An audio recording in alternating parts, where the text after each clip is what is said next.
अनेक महत्त्वाची बातमी आहे। पुण्याचे तहसीलदार सूर्यकांत येवले यांचं निलंबन हे पुण्यामधीलच बोपोडीच्या एका दुसऱ्या जागेच्या प्रकरणामध्ये करण्यात आल्याची माहिती आता मिळते।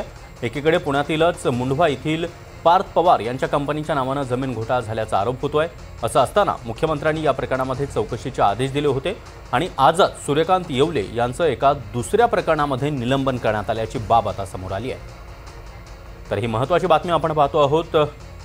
पार्थ पवार यांच्या जमीन व्यवहार प्रकरणाचा आरोप झाल्यानंतर सूर्यकांत येवले यांचं देखील आजच निलंबन झालं। मात्र हे निलंबन दुसऱ्या एका प्रकरणामध्ये करण्यात आल्याची माहिती आता मिळते आणि या संदर्भात अधिक माहिती देण्यासाठी आमचे प्रतिनिधी रेवती हिंगवे सध्या आपल्या सोबत आहेत। रेवती, काय अधिक माहिती? सागर, खरं तर पुण्याचे जे तहसीलदार आहेत सूर्यकांत येवले त्यांचं निलंबन करण्यात आलं। सगळ्यात पहिले त्यांचं नाव आलं ते म्हणजे पार्थ पवारांची जी कंपनी आहे त्यांनी जे जमीन व्यवहार केला त्याच्यामध्ये जी स्टॅम्प ड्युटी आहे ती जवळपास 20 ते 21 कोटींची असताना त्यांनी फक्त 500 रुपये भरली आणि त्यामध्ये सूर्यकांत येवले यांचा हात असल्याने त्यांचं निलंबन करण्यात आलं अशी ही प्राथमिक माहिती होती।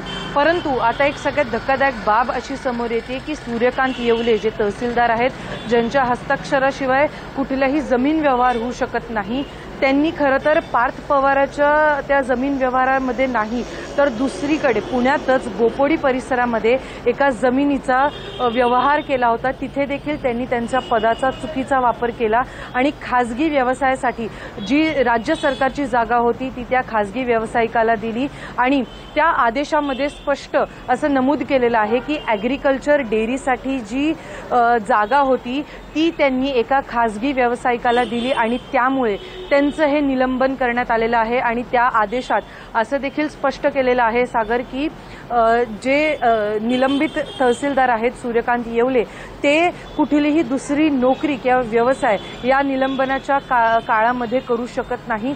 याबद्दलची चौकशी देखील आता होणार आहे। तर आता चौकशीतून काय नेमकं बाहेर येतं, त्याच्यामध्ये किती अजून घोटाळे केलेले आहेत आणि त्यामध्ये कोणाचं राजकीय वरदहस्त आहे का, या सगळ्या बाबी समोर येतील। तोवर आता जी पहिली प्राथमिक माहिती होती त्याच्या व्यतिरिक्त ही जी आता सगळ्यात मोठी बातमी आहे की सूर्यकांत येवले यांचं दुसऱ्या प्रकरणामध्ये निलंबन करण्यात आलेलं आहे। मात्र जे पार्थ पवारांचं जे जमीन व्यवहार आहे त्याच्यामध्ये अद्याप त्यांचं कागदोपत्री नाव आलेलं नाहीये, पण जे बोपोडीचं प्रकरण आहे त्याच्यामध्ये त्यांचं कागदोपत्री नाव आलेलं आहे आणि निलंबन देखील त्यांचं करण्यात आलेलं आहे। सागर, नक्कीच रेवती, त्यामुळे ही धक्कादायक बातमी आता समोर येते। मात्र पार्थ पवार प्रकरणामध्ये या तहसीलदारांचा संबंध असण्याची शक्यता वर्तवली जात असताना त्या संदर्भात काही तपास होण्याची शक्यता आहे का?